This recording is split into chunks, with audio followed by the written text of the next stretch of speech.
तत्काल news live के video देखने के लिए हमारे चैनल को सब्सक्राइब कीजिए और नोटिफिकेशन पाने के लिए बेल आइकॉन प्रेस कीजिए। रेड करी, दिल्ली पुलिस मुख्यमंत्री जी के बेडरूम तक जाकर तहकीकात करती है और आज तक इन मामलों में एक रत्ती की भी गड़बड़ी ना दिल्ली पुलिस को मिली ना सीबीआई को मिली। हमारे उप मुख्यमंत्री मनीष सिसोदिया जी के घर पे सीबीआई ने 2 बार दस्तक दी, 6-6 घंटे बैठे, आज तक चार्जशीट तक फाइल नहीं कर पाए, क्लोजर रिपोर्ट फाइल करनी पड़ रही है सीबीआई। हमारे 21 विधायकों को इलेक्शन कमीशन ने भाजपा के कहने पे डिस्क्वालीफाई कर दिया।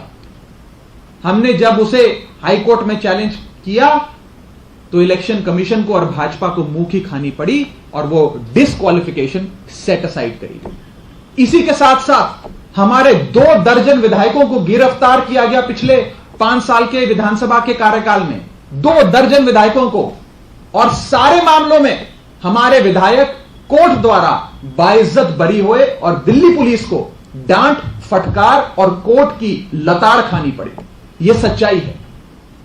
और इनकी उत्पीड़न की जो प्रक्रिया थी उसमें 2018 में आपको जान के अचंभा होगा, 2018 में इन लोगों ने, सितंबर 2018 में इलेक्शन कमीशन ने आम आदमी पार्टी को यह नोटिस तक दे डाला कि आपने कोई फॉरेन फंडिंग ली है जिसके चलते हम आपकी पॉलिटिकल पार्टी की रजिस्ट्रेशन तक कैंसिल करना चाहते हैं। आपको शोकॉज नोटिस दिया जाता है, आप बताएं कि आपकी पार्टी की रजिस्ट्रेशन क्यों नहीं कैंसिल की जाए। इस हद तक भाजपा गिर गई और वो दृश्य किसी से छुपे नहीं थे। जब आम आदमी पार्टी के नेताओं, आम आदमी पार्टी के ऑफिस बेरर्स को तो इन लोगों ने नोटिस भेजे, समन किए, यहां तक कि हमारे विधायक सोमनाथ भारती के कुत्ते तक को दिल्ली पुलिस पकड़ कर ले गई, उससे भी पूछताछ करी। ये इनके हालत, बीजेपी वालों की ये मानसिकता है कि सोमनाथ भारती के कुत्ते तक को इन लोगों ने गिरफ्तार किया उत्पीड़न करने के लिए, कुछ नहीं छोड़ा।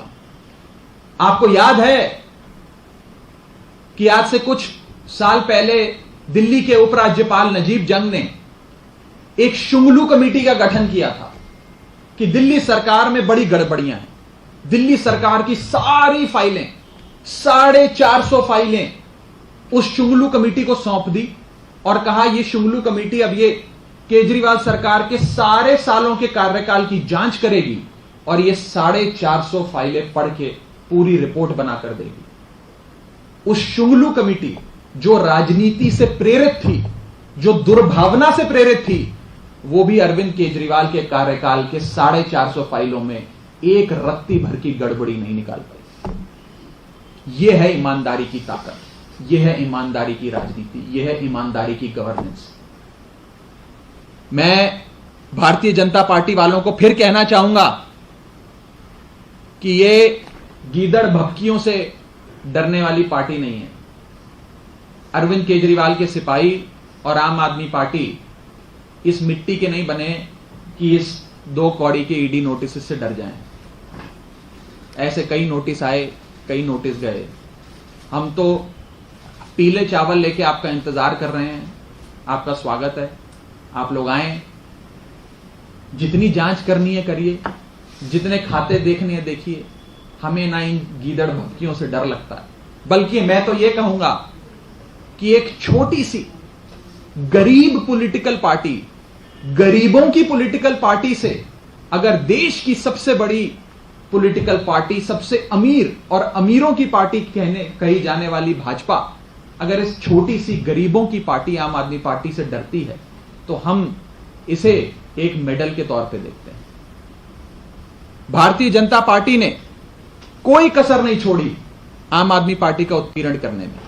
यहां तक कि हमारे मंत्री सत्येंद्र जैन तक को 12 बार सीबीआई ने बुलाया, 12 अलग अलग केसेस उन पे दर्ज किए।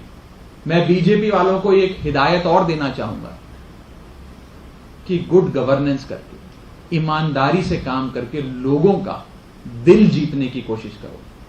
हिंदुस्तान के लोग अच्छा काम करोगे तो बहुत प्यार देंगे, बड़ा आशीर्वाद देंगे। लेकिन इन एजेंसियों के घोड़े खोल के आम आदमी पार्टी का उत्पीड़न करने की कोशिश करोगे तो मुंह की खानी पड़ेगी। इसी के साथ साथ मैं बीजेपी को यह भी चुनौती देता हूं कि बीते 7 साल में 2014 में मई 2014 में प्रधानमंत्री जी की सरकार बनी, 7 साल से भी ज्यादा होने को आया है नरेंद्र मोदी जी की सरकार को। बीते 7 साल में मुझे सिर्फ एक भारतीय जनता पार्टी के नेता का नाम बताइए जिसे ईडी का नोटिस भेजा गया हो।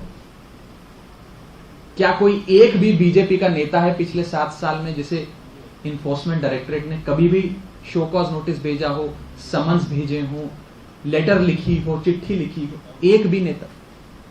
यह दिखाता है कि इन्फोर्समेंट डायरेक्टरेट जैसी एजेंसियां एक पॉलिटिकल रिवेंज सीकिंग टूल्स बन के रह गई हैं मोदी डिपार्टमेंट की, मोदी की सरकार की। और मैं नरेंद्र मोदी जी को, भारतीय जनता पार्टी को एक और चीज शेर के माध्यम से सुनाना चाहता हूं, क्योंकि समय बदलता है, दिन बदलते हैं।